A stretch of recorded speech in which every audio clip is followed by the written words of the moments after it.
ঈদ মানে ঈদের আগের দিন বাপ মা আগে জিজ্ঞেস করবে তুই বিয়েটা কবে করবি। নিজের বিয়ে করতে মন চাই কথাটা বললেই হয়। ঈদের দিন কি বাবা মার হাতে মার খাওয়া হয়েছে কারো? 56 না 57টা দাগ ছিল আমার পিঠে, 3 বেলা আমি খাইনি। পাখি পাকা পেঁপে খায়, পাকা পেঁপে পাখি খায়। আসসালামু আলাইকুম, ঈদ মোবারক। সো গাইস, কেমন আছেন সবাই? আশা করি সবাই ভালো আছেন। সময় টিভির বিনোদন আড্ডায় আপনাদের সবাইকে স্বাগতম। আমার সাথে আছে কাব্য ভাই এবং আছে তানভীর ভাই। হোয়াটস আপ এভরিবডি, কি অবস্থা, কেমন আছেন? সময় টিভির বিনোদন আড্ডাতে আপনাদের সবাইকে স্বাগতম। ঈদ মোবারক। সো গাইস, আপনারা দেখতেই পারতেছেন আমি তানভীর ভাই আছি এন্ড সামনে আছেন আপনারা। সো তানভীর ভাই, let's get the show started. এই তো ভালো, আপনাদের দুজনকে ঈদ মুবারক। ভালো লাগছে, আপনাদের ভয়েসটা হচ্ছে বিশেষ করে যারা গেমিং লাভার তাদের কাছে খুবই পরিচিত, তাই তো? আপনাদের দুজনকে ঈদ মুবারক। তারপর একটু দর্শকের কাছে দর্শক, আপনাদের সবাইকে ঈদ মুবারক দিয়ে শুরু করছি আজকের বিনোদন আড্ডা। রমজানে ওই রোজার শেষে এলো খুশির ঈদ, সেই ঈদ চলছে। আর আজকে ঈদের এই স্পেশাল আড্ডায় কিন্তু আমার সঙ্গে আছে গেমিং উইথ তালহা, আছে ইটস কাব্য। তাদের সঙ্গে আড্ডা দেব, একটু ঈদ আড্ডা হবে, সঙ্গে থাকুন। তারপর ঈদ কেমন কাটছে? মাশাআল্লাহ, আলহামদুলিল্লাহ, খুবই ভালো। খুবই ভালো। বড় হলে কি আসলে ঈদ থাকে আর? ঈদ মানে খুশি, ঈদ মানে আনন্দ। সব বড় ছোট ম্যাটার করবে না, ঈদ মানেই আনন্দ। আচ্ছা ঠিক আছে। তালহা, আপনার দেশের বাড়ি কোথায় জানি? নড়াইল। নড়াইলে। তো ঈদের দিন কি করছেন, কেমন লাগছে? কেনাকাটা কি করলেন? রোজা কেমন করা হয়েছে? আলহামদুলিল্লাহ ভাই, রোজা খুবই ভালো কাটছে। আর রোজা রমজান মাসটা সবাইরে আসে শুধরানোর জন্য, আর ঈদটা হচ্ছে ভাই আনন্দের জন্য। তো আলহামদুলিল্লাহ এখন খুবই ভালো লাগতেছে। ঈদের দিনটা মানে ভাই খুশি ভাই। কাবু ভাই, আসলে 30টা ঈদ করা হয়েছে, সরি রোজা করা হয়েছে। 30টা ঈদ? অবশ্যই ভাই, কি বলেন ভাই? চেহারা দেখে তো মনে হচ্ছে না। এই যে আমার চেহারা যেমন শুকায় গেছে, আমি ভাই কষ্ট করেছি, বোঝা যাচ্ছে। চেহারার মধ্যে গ্লেজ দিচ্ছে, ফুটে উঠেছে চেহারা সুন্দর। আল্লাহ আমারে বানাইছে এমন, আমার কিছু করার নাই। আমরা আড্ডায় চলে আসছি। এই যে ঈদ চলছে, যদি জিজ্ঞেস করি ছোটবেলায় ঈদ, বড়বেলায় ঈদ, পার্থক্য কোথায়? কোনটা বেশি মজা? আপনি আগে বলবেন। আপনি কিন্তু আগে ছোট ছিলেন, এখন বড় হয়ে গেছেন, বাবা হয়ে গেছেন। দ্যাটস ওয়াই আমি আগে তালহার কাছ থেকে উত্তরটা নিব। হ্যাঁ তালহা ভাই, হ্যাঁ আসলে ভাই ঈদ মানেই আনন্দ। তারপরেও ভাই যদি একটু ডিফারেন্স খুঁজেন আপনি, তাহলে ভাই ছোটবেলায় ঈদটা একটু বেশি মজার ছিল। তখন কোনো বাধাবিঘ্ন ছিল না, কোনো মানা কেউ করতে পারতো না, কিছু করতে পারতো না। বাট ভাই এখন ঈদ মানেই ঈদের আগের দিন বাপ মা আগেই জিজ্ঞেস করবে তুই বিয়েটা কবে করবি। ঈদের আগের দিন জিজ্ঞেস করে? এটাই ভাই, এটাই তাদের কাছে খুশি। কিন্তু আমার কাছে খুশি আল্লাহ এই জিনিসটা যাতে আমার কাছে জিজ্ঞেস না করে, কিন্তু কিছু করার নাই। মানে ঈদের আগের দিন কেন বিয়ের কথা জিজ্ঞেস করবে? কারণ ওই সময় সবাই এক জায়গায় থাকে ফ্যামিলিতে। আমাদের যত ভাই ব্রাদার যারা আছে সবাই আমাদের এক ফ্যামিলিতে আসে। তো হ্যাঁ হ্যাঁ, একটা আনন্দের সময়, আর কিছু বললেও আমি কিছু বলতেও পারবো না। আচ্ছা ঠিক আছে, ওই সময় বললে যাতে আসলে এভাবে টুক করে বাবা মার উপর দোষ চাপাই দেওয়া উচিত হলো? নিজের বিয়ে করতে মন চাই কথাটা বললেই হয়। সেটাই আমি এটাই ভাবছিলাম। তো কোনো দোষ ছিল না। আর তার মানে না, আজকে আমরা কিন্তু বাবা মার কাছে যাব। তার আগে একটু যে কাব্যর কাছে একই প্রশ্ন চলে আসি। কাব্য, ছোট ছিলেন, বড় হয়েছেন, বাবাও হয়ে গেছেন, এখন কেমন কেমন লাগে? আচ্ছা, ছোট আর বড়র মধ্যে পার্থক্য কি? ছোটবেলায় ব্যাপারটা এমন হতো, আমি সালামি নেওয়ার জন্য লাইনে দাঁড়াইতাম। একটু বড় হওয়ার পর এখন আমার সামনে সালামি দেওয়ার জন্য লাইনে, মানে নেওয়ার জন্য লাইনে দাঁড়াই। তো আমি নেওয়ার মানুষ খুঁজে পাই না যে সালামিটা নিব কার কাছ থেকে। আব্বার কাছে গেলে এই তুমি বড় হয়ে গেছো, আম্মার কাছে গেলে কোথায় বলবে না, বলে যে পিছনে ডাকতিস। তো এখনো মজাটা একই, জাস্ট আমাকে দেওয়ার মানুষ নাই। আচ্ছা, এই যে বাবা হয়ে গেছেন, বাচ্চার বয়স কত? আয়নের বয়স হচ্ছে মার্চের 1 তারিখে 1 বছর হয়েছে। ও মানে very soon 1 বছর হয়ে গেছে। আয়নের নাম আয়ান দেওয়ার পিছনে একটা গল্প আছে, I want to tell you. Ayaan প্রায় 8 বছর পর আমাদের কোলে আসছে। আচ্ছা তো আচ্ছা, অনেক চাওয়ার পর, আল্লাহর কাছে অনেক দোয়া করার পরে ওকে পাইছি, যার জন্য ওর নাম খুঁজে পাচ্ছিলাম না আমি। এন্ড সেই সময় খুঁজতে খুঁজতে খুঁজতে খুঁজতে এই আয়ান নামটাতে বাদে, যেটার মানে ছিল আল্লাহর গিফট। ও তো আচ্ছা আচ্ছা, ঈদ আসলে আয়ানের সাথে কাটানোর সময়টা, এটা আমার প্রথম ঈদ যেটা আয়ানের সাথে কাটাচ্ছি, মানে বাবা হিসেবে প্রথম ঈদ আপনার? হ্যাঁ। তো আয়ানকে সাথে নিয়ে এই ঈদের মজাটা আমি বলে বোঝাতে পারবো না। যে অনেকে বলে না বড় হয়ে গেছি ঈদের মজা নাই, ভাই আমার কাছে এটা সব থেকে মজাদার ঈদ, বেস্ট। আপনার থেকে তালহা দোয়া নিচ্ছে যেন আগামী বছর সেও হচ্ছে বাবা হিসেবে ঈদ করতে পারে, নাকি? আমার গলার অবস্থা দেখে, হ্যাঁ আপনার গলা ভাঙা কেন বলুন ভাই। ঈদের আগে 4 রাত্রে আমরা একেবারে ছোটবেলা থেকে, মানে জানি না এটাকে কে কিভাবে নিবে, বাট আমরা প্রচুর মজা করি, পিকনিক করি, আড্ডা বাজি, গান টান অনেক কিছু করি। তো গান বাজানোটা অবশ্যই এটা মানে ঠিক না, কিন্তু আসলে হয়ে যায় ঈদ- সবার ঈদ তো সাথে ঈদই, থাকতে ঈদ থাকতে তো ঈদই ঈদ তো ঈদই হ্যাঁ তো এর জন্য গলার অবস্থা এই শেষ হয়ে মানে গেছে। হচ্ছে চাঁদ রাতে গান বাজনা করে আপনার গলা ভেঙে গেছে সবার সাথে দারুণ বললেন picnic করে, না না সবার সাথে পিকনিক করে গান বাজনা বাদ। আচ্ছা ঠিক আছে, তাহলে তালহা চাঁদ রাতে কি করেছে?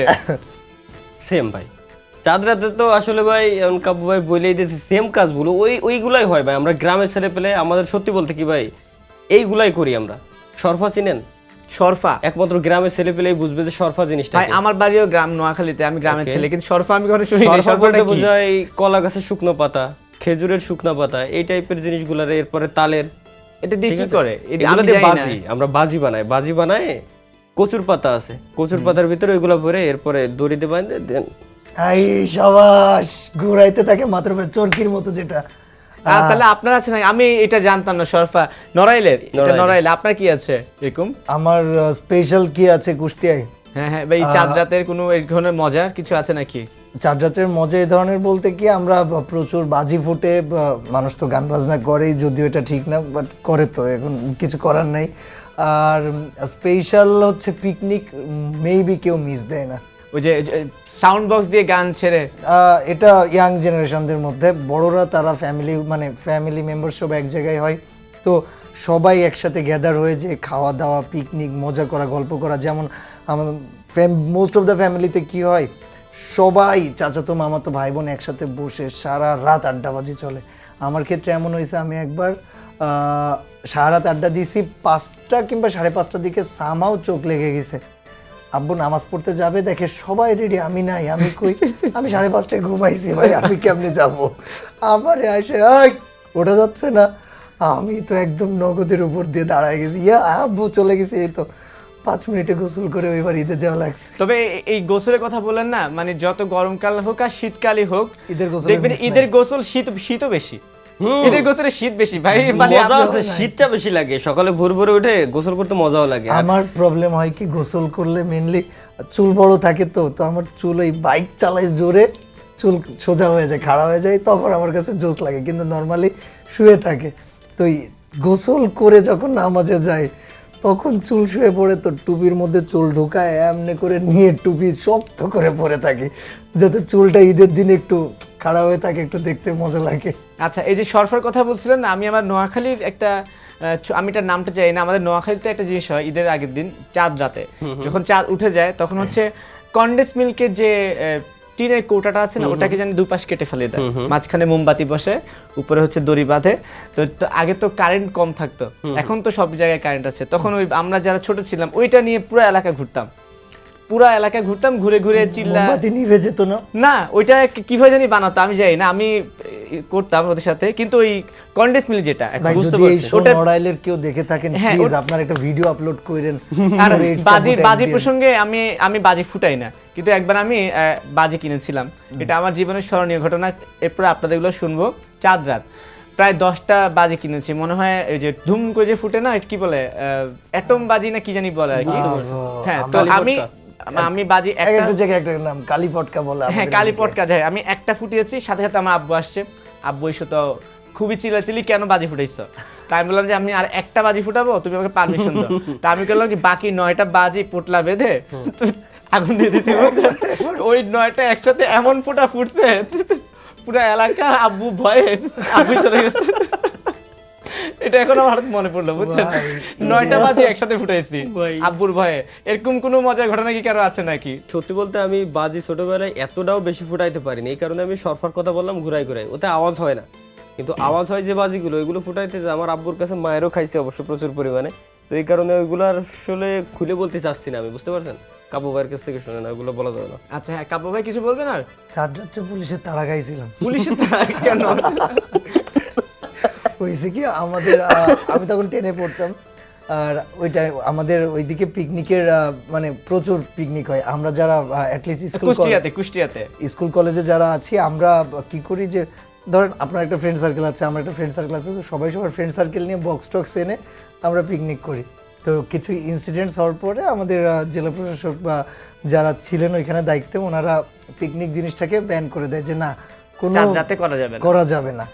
এখন আমরা তো পিকনিক করবই, তো কি করছি, আমরা একটা স্কুলের মধ্যে 2 পেয়ারের বক্স নিছি, আর নিজেরা ভরপুর আকারে গান বাজে, আড্ডা মারতেছি, রাতের বেলা? শয়তানি করতেছি রাত্রের বেলা।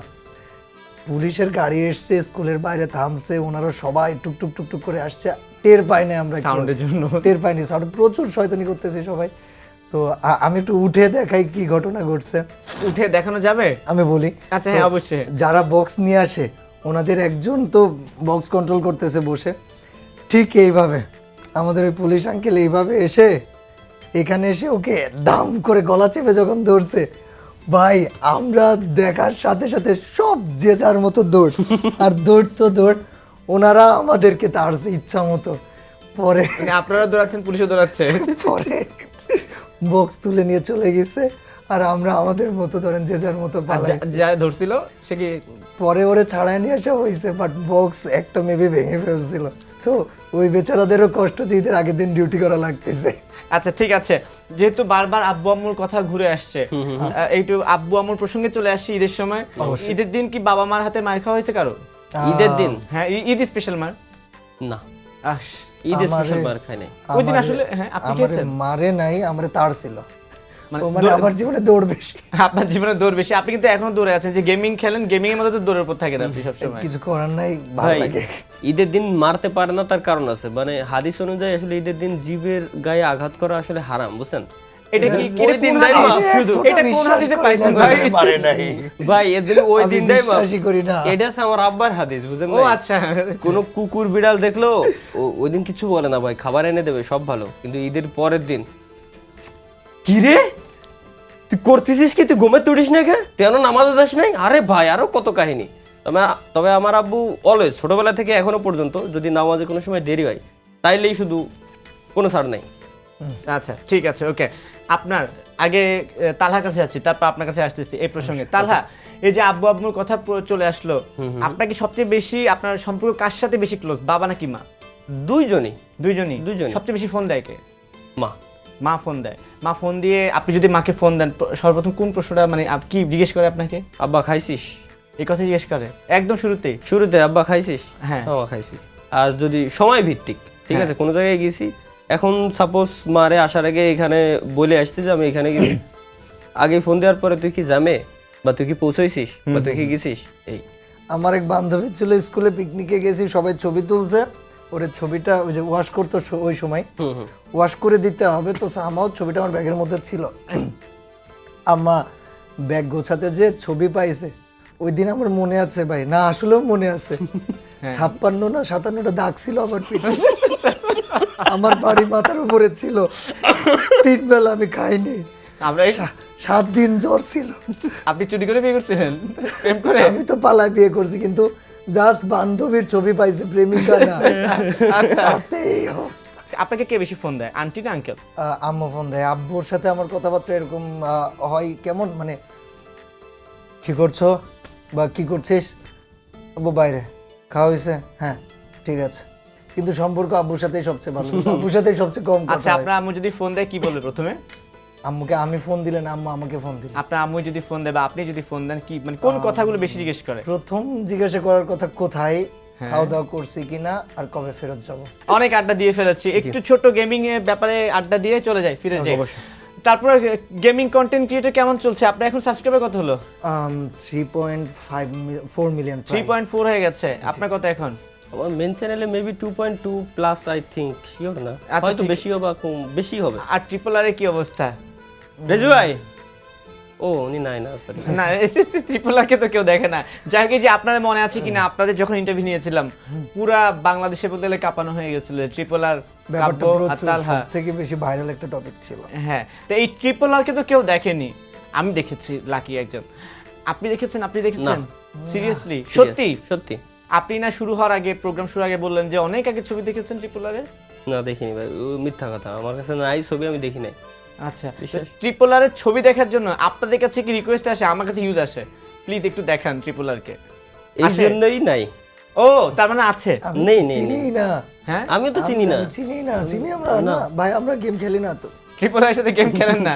আচ্ছা আচ্ছা ঠিক আছে। কাব্য, তালহা, অনেক আড্ডা দিলাম, এখন আমি লাস্ট একটা গেম দিয়ে শেষ করে দেব। ওকে, আমি চাই তালহা এবং কাব্য মারামারি করবো? না না তর্ক বিতর্ক গেমিং নিয়ে কে সেরা? আরে গেমিং এর ঘুরি না কি কাব্য ভাই রে আমি? না সি আমি ভাই। বলার পর হ্যাঁ এটা সেরা ভাই, এটা কি রে ভাই লেভেলে আছেন আপনি? কি ভাই হ্যাঁ, সি? বাংলাদেশ জানে, হ্যাঁ, বাংলাদেশ জানে। ভাই আচ্ছা তাইলে আমি বলি সাবস্ক্রাইবার ডাজন্ট ম্যাটার, এটাই তো আমারও সেম কথা। আচ্ছা গেম প্লেতে বাংলাদেশ জানে, থাক। সাবস্ক্রাইবার ডাজন্ট ম্যাটার ভাই, গেম প্লেতে আপনি সেরা, বুঝলাম। থাক থাক থাক থাক। তাহলে আমার ছোট ভাই না, একদিন আমরা আইসেন। দুজনেই সেরা। আচ্ছা না, বড় ভাই হিসেবে আমি ছেড়ে দিলাম, ঠিক আছে। তাহলে আমি তাহলে বলি গেমার হিসেবে ট্রিপল আর সেরা, আপনারা ভুয়া। মেনে নিলাম, কোনো সমস্যা আমিও রাজি 100%। মেনে নিচ্ছেন? অবশ্যই। কিন্তু ঝগড়াটা জমলো না, কারণ বুঝে যাচ্ছে যে মানে যে আতাত করে ঝগড়া বলে না, সমঝোতা ঝগড়া হয়ে গেছে এটা। ঝগড়া আমাদের লাগে, কখন লাগে? আমি তো দেখি গেমিং game খেলার সময় তো খেলতে আপনাদের খেলতে- ব্যাপক চিল্লাচিল্লি হয়। গেম খেলতে খেলতে ঝগড়া চিল্লা পাল্লা, মানে ফেটে যাবে, আমি ওর বাড়িতে যে মারে ফেলবো এমন একটা অবস্থা। গেম খেলা শেষ, এ তালা কই ভাই, আসতেস ডিসকর্ডে থাকেন, ব্যাপারটা এমন। ওই এমনিই হয় ভাই। এখন আপনাদের বিরুদ্ধে অভিযোগ আছে, অভিযোগ দিয়ে শেষ করি। অবশ্যই, অবশ্যই। বাংলাদেশে অনেক মানুষ অভিযোগ গেমাররা তো বাচ্চা কাচ্চাদের নষ্ট করে ফেলছে এই গেম খেলে কি বলবেন? আচ্ছা, এই বিষয়টা আমি একটু বিস্তারিত খুলে বলি, আমার মনে হয় ভালো হবে। অল্প করেই বলেন, বেশি খুলে বলার দরকার নেই, সময় খুবই স্বল্প। না, একটু খুলেই বল। আচ্ছা ঠিক আছে, ওকে বলুন। বিষয় হচ্ছে, ফার্স্ট কথা, জেনারেশন চেঞ্জ হয়েছে। আমি বা আমরা যারা ইউটিউবার আছি, আমরা থাকি বা আমরা না থাকি, মানুষজন গেম চিনে, স্পেশালি কিডস, বাচ্চা কাচ্চা বা ইয়াং জেনারেশন, তারা গেম চিনে। আগে আপনারা মাঠ রেখেছিলেন, আমরা মাঠে খেলতে যাইতাম, আপনারা বলতেন বেশি মাঠে না খেলে বাসায় পড়ো। আচ্ছা আমরা যখন বাসায় পড়া শুরু করলাম, আপনারা মাঠের জায়গায় বিল্ডিং বানালেন। এবার আপনারা যখন বিল্ডিং বানায় মাঠ তুলে দিলেন, আমরা তখন আমাদের বিনোদনের জন্য ডিভাইসে প্রতি ঝুঁকে গেলাম। এখন ডিভাইসে গেম এলো, আমরা গেম খেললাম, আপনারাই বলতেছেন বাড়িতে না থেকে একটু বাইরে যেতে হবে। আমরা আসলে করবোটা কি? আর গেমের ব্যাপারটা হচ্ছে, প্রযুক্তি ইভলভ হচ্ছে। যদি আজকে আমি ইটস কাব্য না থাকতাম, গেমিং তালা না থাকতো, এইখানে আপনার বা আরেকজনের সন্তান থাকতো এবং সেও ইউটিউবিং করতো। কারণ যেখানে সুযোগ, যেখানে অপরচুনিটি আছে, সেখানে কেউ না কেউ যাবেই। তো আমরা আসলে কাউকে নষ্ট করতেছি না, আমরা যে এভলিউশনটা হচ্ছে, এই এভলিউশনটাকে ধরে একটা সঠিক রাস্তায় নিয়ে যাওয়ার চেষ্টা করতেছি। প্রতিটা জিনিসেরই খারাপ ভালো দিক থাকে, আমরা খারাপটাকে দেখছি, ভালোটাকে দেখছি না। কিন্তু যদি এমন করতাম, একটু ভালোটাকে দেখতাম, খারাপটাকে কন্ট্রোল করার চেষ্টা করতাম। যেমন খারাপ কি? অতিরিক্ত গেম খেলা। খারাপ কি? গেম থেকে বাজে কিছু ইনসিডেন্টস হওয়া। এগুলো হচ্ছে কেন? আমাদের প্রপার মনিটরিংয়ের অভাবে। প্রপার মনিটরিংটা শুধু আমরা করব না, যারা গেম খেলতেছি আমাদেরকেও নিজেদেরকে সংযত করতে হবে। বাবা মা কতক্ষণ ধরে আপনার পিছন পিছন ঘুরে বেড়াবে যে ফোনটা রাখো, ফোনটা রাখো, ফোনটা রাখো, খেলো না। হ্যাঁ ঠিক আছে, অনেক কথা বলে ফেলছেন, ঈদের দিন অনেক সিরিয়াস হয়ে গেছি, এত সিরিয়াসলি প্রশ্নটা করিনি। যাই হোক, আপনার কথা আমার কাছে খুব ভালো লেগেছে। টপিকটা সিরিয়াস। হ্যাঁ টপিকটা সিরিয়াস ছিল। এখন আমরা শেষ করব। তালহাকে একটা কাজ করতে দিব, আর আপনি আপনার ভাঙা গলায় উমর রমজানের রোজা শেষে গান শুনতে শুনতে বিদায় নেব। আপনি গাইতে হবে কিন্তু গানটা, ঠিক আছে? হ্যাঁ আপনি এই গলায়? হ্যাঁ এই গলায়, এই জন্যই তো আপনাকে দিয়ে গাবো। তালহা, ওই যে পাখি কি বলেন তো? পাখি পাকা পেঁপে খায়। হ্যাঁ উল্টায় ফেলেন, পাকা পেঁপে পাখি খায়। পাকা পেঁপে পাখি খায়, কতবার বলেন? বলবো? 10 বার। 10 বার। শুরু করেন। এটা আপনার সালামি, যদি 10 বার ভালোভাবে বলতে পারেন আমি আপনাকে 100 টাকা দিব। 1 মাত্র? আচ্ছা 500 টাকা যান, আপনি বলেন। 500? হ্যাঁ, তাহলে ঠিক পাকা আছে। পেঁপে পাখি খায়। পাকা পেঁপে পাখি খায়, পাকা পেঁপে পাখি খায়, পাকা পেঁপে পাখি খায়। শেষ, শেষ, শেষ, শেষ। আমি সফল হয়েছি। যাই হোক, অনেক আড্ডা দিয়েছি, এবার আপনার কাছ থেকে গান শুনবো। ওমর রমজানের ওই রোজা শেষে এলো খুশির ঈদ, এই গানটা শুনতে শুনতে আজকে বিদায় দেবো, কি বলেন তাহা? ভাঙা গলায় খারাপ লাগলে প্লিজ জোস হবে, শুরু করেন, এই জন্যই আপনাকে দিয়েছি। ওমর রমজানের ওই রোজার শেষে এলো খুশির সেটাই। না না, শেষ করে দিই, ওকে রেডি? Guys, না, গানটা আমিও শুনতে গাইছি, হবে। আমিও মিলাচ্ছি। একসাথে গাই সবাই। হ্যাঁ, ওকে, ওকে, খুবই একসাথে, সুন্দর। একসাথে শেষ করবো। নেন, নেন। ওমর রমজানের ওই রোজার শেষে এলো খুশির ঈদ, ও তুই আপনাকে আজ বিলিয়ে দেশান আসমানি তাগিদ। ওমর রমজানের ওই রোজার শেষে এলো খুশির ঈদ। আমাদের আড্ডা শেষ হয়ে এলো। ওকে ঠিক আছে, দুজনকে অসংখ্য ধন্যবাদ, ভালো থাকবেন। আর দর্শক সবাইকে অনেক অনেক ধন্যবাদ, যে যেখানে আছেন ভালো থাকবেন। একসাথে ঈদ মোবারক।